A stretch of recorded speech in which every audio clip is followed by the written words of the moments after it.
Morning people, welcome back to F Politics. I'm going to make you cry today. With it being Windrush Day, I'm going to share with you a story about a man called Christian. A few months ago, the actor Sir Colin McFarlane invited me to be part of the Justice for Windrush campaign. And I'll be honest, at that point, I didn't know much about Windrush. I knew the basics, obviously. People were invited to the UK to help rebuild the country after the Second World War, and that the passports and documentation of those people wasn't kept in proper order, and so their lives have been miserable since, with many being deported to countries that they don't even know anymore because they grew up here. But I thought it only involved people from the Caribbean. I didn't know that of the 15,000 people who are eligible for compensation, only 20% have received it. But most importantly, I didn't fully comprehend how badly this kind of thing can ruin somebody's life. So with immigration still dominating UK politics, I want you to keep in mind as you listen to this conversation that this is the real world consequences of when politicians try to clamp down on immigrants. Like when Theresa May introduced the hostile environment and sent vans through immigrant neighborhoods with posters saying go home. Or when Theresa May, or now Keir Starmer, telling employers and landlords to check the documentation of anybody they want to rent to or employ. Because this is Christian. He came from Ghana when he was 2 because his dad worked for the Ghanaian High Commission, which meant his dad had a level of diplomatic cover under the British state that he didn't have, and this is what happened to his life. When we came here in 1975, Ghana, the country, was a British colony. It was, it's a Commonwealth country. You see, though we didn't come on the Windrush, because the Windrush is a boat, my dad coming here to work was still part of the whole government asking people to come and work scenario. Come and build Britain, basically, was what they done. They sent letters out to everybody, come and build Britain. A lot of people have this idea that Windrush, as a concept, only affect people from the Caribbean. Not true. It affects, there's at least, I think, there's 30 different countries that are affected by Windrush, and not just the Caribbean islands. It's also some people from Canada are affected, a lot of people from Africa, Nigeria, Ghana, Zimbabwe, Kenya. They've all been affected. There are some Asian, Pakistani, Bangladeshi, they've been affected. Where we see the problem and why we say it could be racially motivated is because what we noticed was people who came from things like Canada, taking Canada or Croatia, for example, they haven't had a Windrush problem as we have, because though their documents were destroyed, it was easy for them to go and make an application, and they were sailed through the application form. They were basically given their citizenship within 6 months of them applying. Whereas people from countries of colour, 3 times I made my application, I got rejected 3 times, and I got told I didn't have enough proof to state why I was here. And it wasn't until 2017 when Theresa May came on TV and said, we have made a big mistake and so forth. Now, I came here when I was 2 years old. In 1975, I came on my mum's passport. My problem started when my passport and my birth certificate were stolen from my car. That's when my problem started, because I thought it was going to be a straightforward, go and get your passport, just make an application. I found out at that point in 2004 that there was a serious problem with my immigration status here. There wasn't a problem prior to me losing my stuff, because I had a passport which was a Ghanaian passport, but it had a British stamp in it. That stamp's indefinite stamp, leave to remain. So I didn't have a problem. It was only until I went to the Home Office and I said to them, I want a replacement of this stamp, that they told me, we're sorry, but we can't find you. We don't know who you are. What life did you lead up until your passport was stolen from your car? What were you doing in the UK? I had a perfect life. I was actually in retail. I was the manager of Gap clothing in Watford. I went from retail onto the buses. So I went on to working for a company called A1 Limousines. They were the biggest limousine company in England at the time. So I got a full-time job in a Ocado delivery service. But when I went and applied for Ocado, the person in Ocado helped me get my driving license, because he said, I know you got I did have one. He knew I had one, but they needed to see a copy. But they helped me get my driving license. And in that process, that was all they needed to see as my working rights. So I was given the job in Ocado. Now in 2010, when the law changed, I came into work one day and Ocado said, oh, sorry Chris, but we're doing a check on everybody, not just you, but everyone has to bring in a passport. We need to have your working rights paper. This was part of the hostile environment. This was part of the hostile environment. So workplaces were given, like, when Amber Rudd changed in 2010, when Amber Rudd changed the legislation, landlords, employers and some other groups of people would need to see proof before they would rent, before they would employ. So people who were already employed, it was like they backdated and said, right, we need to see proof of your employers now. And if it was this government, I think that it was around the same time where the government was saying, you're not welcome here, get the bus, Theresa May's big go home vans. And it was in that time where they were saying, check all the workplaces, because they were looking for illegals. Now, when it came to me in Ocado, I just thought, I can't be bothered to go through trying to get my passport, because I knew it was going to be an issue trying to get it in. So I just left. It wasn't until I left Ocado, then it really hit me, because I started to make applications for jobs that I had done already, like bus driving job. I reapplied to be a bus driver. And once again, the obstacle was, we need your working rights paper. At that stage, when I was applying for jobs, I applied for, I think it was 32 jobs. I got out of the 32 jobs, I was offered 8 of them. And out of the 8 that I was offered, I couldn't prove my status to any of them, so I couldn't take the job. I went into the benefits office to try and claim benefits, because by this time I was running I had no money at all. Benefit office couldn't help me. I couldn't get any benefits at all. I constantly kept going back there. There was a stage where I sat in the benefit office and I literally sat there from 9 o'clock in the morning till closing time. No one saw me. They just saw me sitting there. I didn't have an appointment. I just didn't know where to go. I didn't know what else to do. I didn't know where else to get money from. Lucky for me, in 2014, a worker in the DWP office, she happened to see my name, and I explained to her what had gone wrong. She was my old caseworker, and I said to her, but you know I'm not lying because you've done it. What she did for me was she went through my old file and she said, I'm going to use your old file to reopen your claim. And in that process, I was able to get income support. Bearing in mind, I'm a single dad. So I was still able to get working tax credit for my son, but I wasn't able to get benefits for myself. So I was living off that, and that was like £53 a week we were living off, and that's for me and my son. But we struggled, and we kept struggling. And then in 2015, my boss for Dimensions, the care home, the autistic disability care centre that I worked in. How did you get that job? Right, I got that job because the manager was my next door neighbour. She was my mum's next door neighbour. She grew up with us. She was happy to vouch for me to head office and say, I will vouch for him because I've known him and I will fill out. So whatever she did allowed me to get the job. Now don't worry, it does get worse, but I want to check that you're spotting the pattern here, that when ordinary people see a real person in front of them, their basic humanity tells them to push back against immigration rules if those rules are preventing someone from experiencing the basics of a decent life. Because whether it was his mum's neighbour or the person who worked at the benefits office, people were bending the rules for him because their basic humanity told them to. But when the immigration rules came in, they forced people to go against their humanity and stop treating Chris like an actual human being. This government is introducing a tough new law to force all companies to carry out these checks on right to work. And failure to comply will result in fines of up to £60,000, prison terms of up to 5 years. And we can debate the pros and cons of strict immigration rules, but I think we can all agree that if you as a government are going to clamp down on people who can't prove their right to be here, it is your responsibility to make sure that everybody who should have the right to be here can prove their right to be here. But Windrush is an example of the government prioritizing clamping down on immigration without making sure that those teeth aren't clamping down on people they're not supposed to. Because Chris came here at 2 years old. He doesn't know any other country. Did you do anything between the ages of 0 and 2 that gave you a special right to be here over and above him? No. And yet here he is. And I got the job. I was there for 2 years.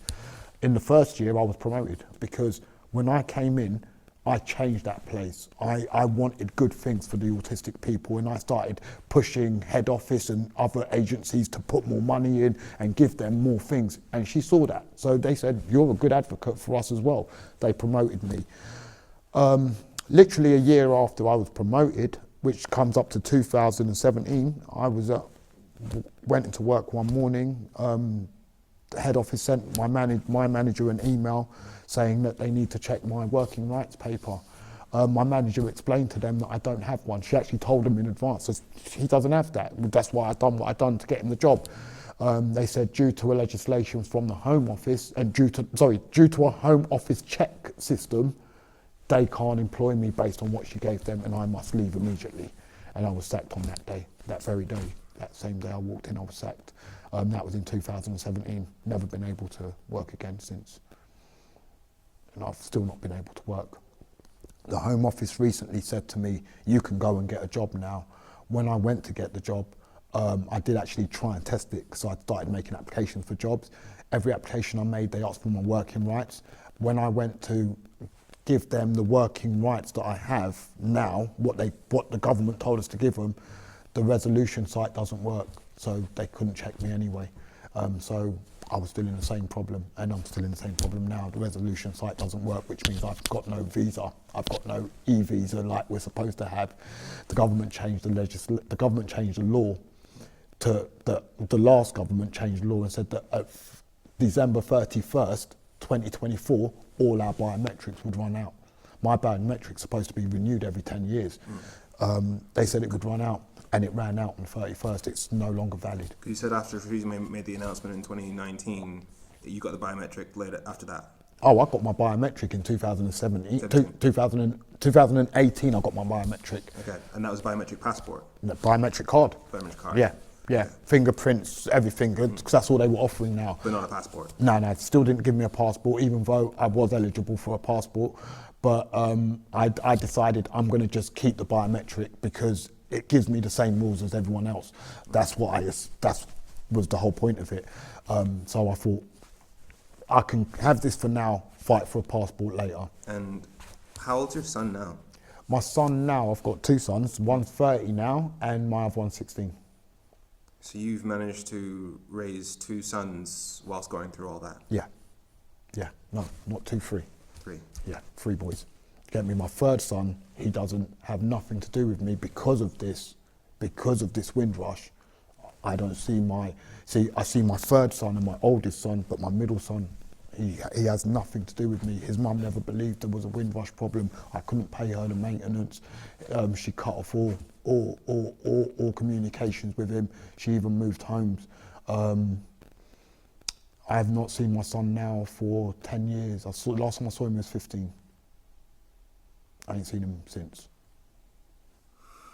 And so that's what this problem caused me.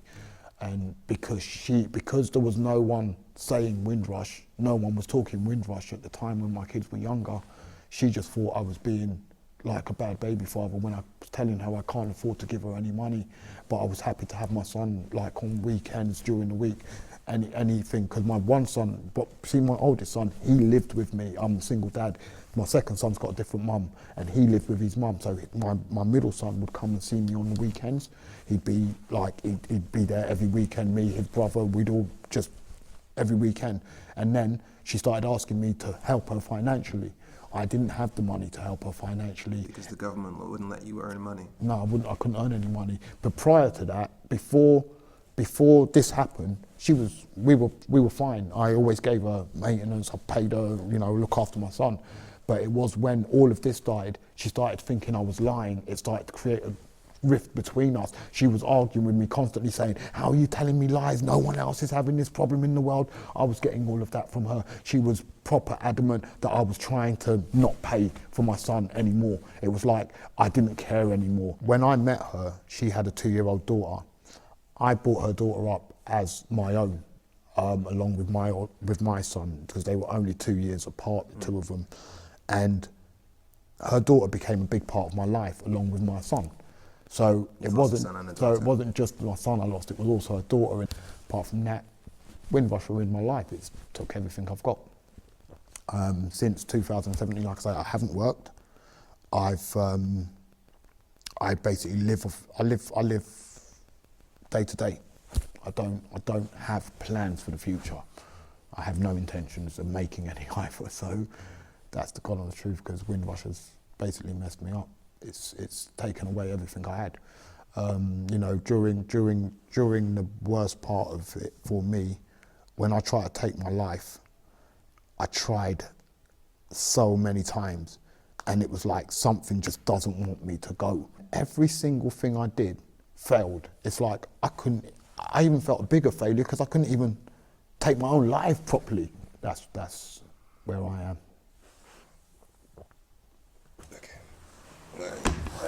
Can I just give you a hug quick?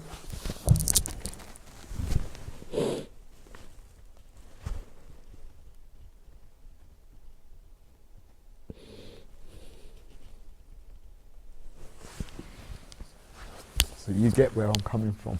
Yeah, I do. So I literally, they took away my life basically, and then they tried to give it back in pittance. And even like with the compensation they offered me, it can't. No. I'll give you an example. Because of how long I was broke for, the compensation that I took from them, like everyone knows what I did with it. I had over £20,000 worth of debt that had accumulated, paid my debt off. I gave half of it to my parents. My dad had cancer. I just wanted to see them better themselves. The other half I gave to Make-A-Wish Foundation.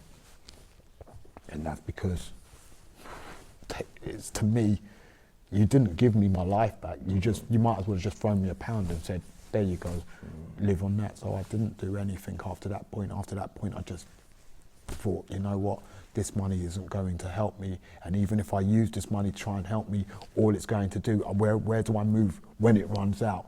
In the sense that if you start putting it in the bank and you start trying to trickle it, you're not really living, you're just waiting for it to run out. My thing was, do something good with it. Because until you can start working for yourself, you're not going to be able to. Exactly. It's going to run out eventually. Yeah, and that's where I am.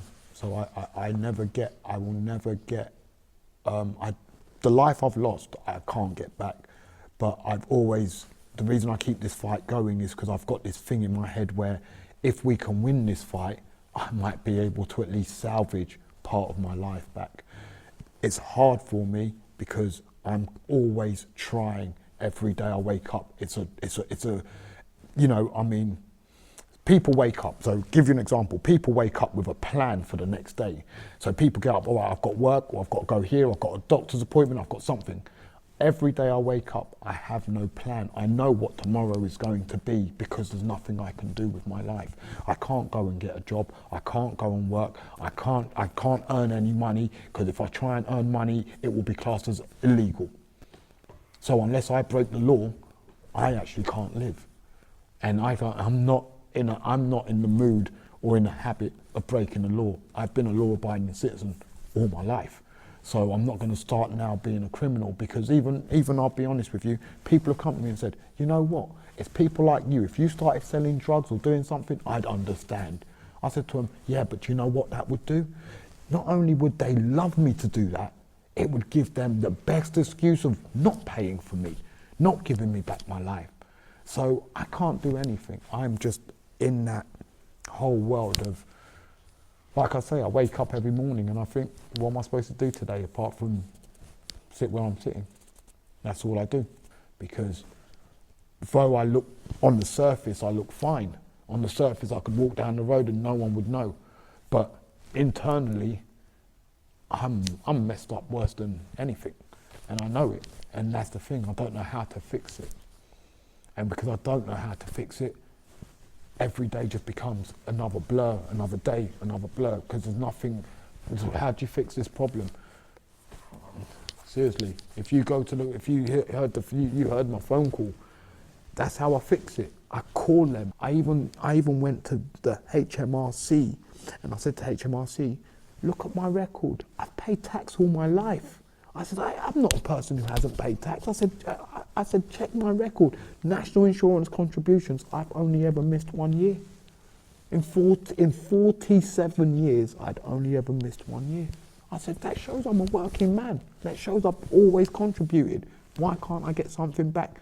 They told me nothing they can do. So all the avenues that I've gone down to try and get help, I've always been told, sorry mate, nothing we can do for you.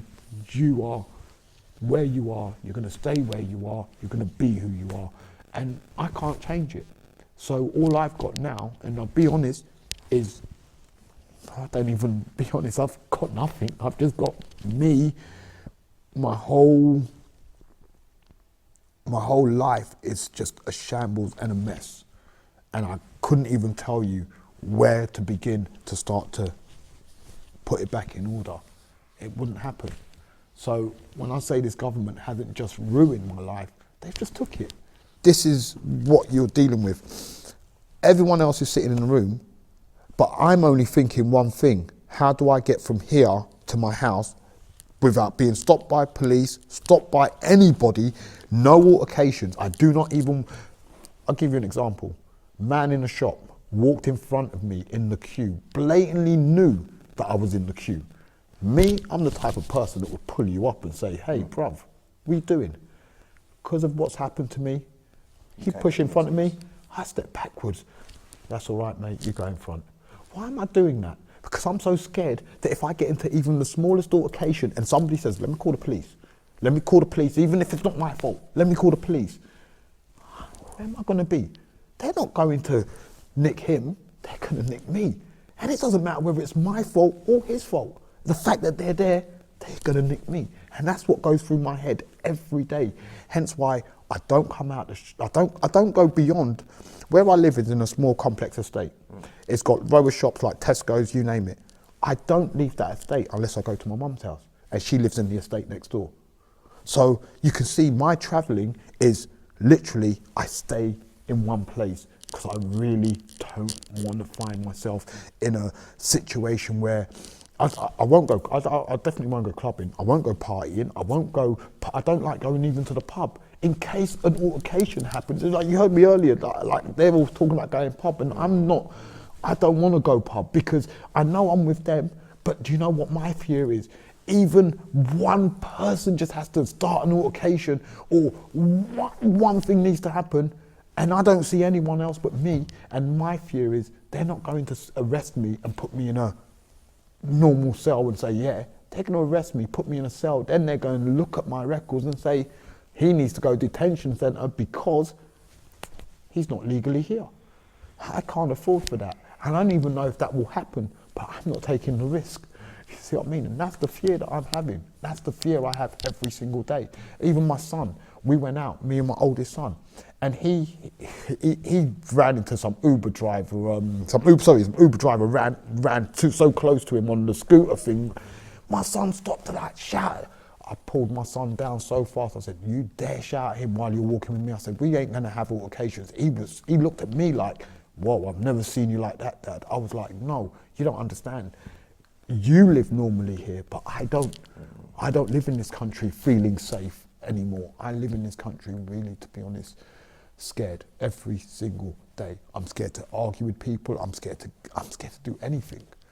Because if I do the wrong thing, truth is, I don't know if I'll be here. And like I say, only thing I've got is my kids are the only thing I've got now that keep me fighting for a life. You know, and really, what else am I supposed to do? Where do I go? What do I do? I don't know what to do. And that's the thing. I think every victim of Windrush, some of them, I don't know if I can't speak for all of them, but I can tell you, if they're feeling like me, then we really are in a lost case, because I am scared every day. And people look at me, oh, you're brave, Chris. Wow, can't believe you're going through it. And I'm looking at them like, I ain't brave. You don't know what's going on in my head. You're just looking at the surface. But the truth is, I'm scared as hell. So while yes, of course we need rules on immigration, but I want you to remember now that there are real people at the end of those policies whose lives are being ruined, simply because they don't have the paperwork that you and I were born with. So please make sure that you're following the Justice for Windrush campaign and the efforts of Sir Colin McFarlane, because a lot of people who have been affected by Windrush don't just still need your help, they deserve it. I'm Femi. Make sure you follow F Politics so politics doesn't F you. Have a great week.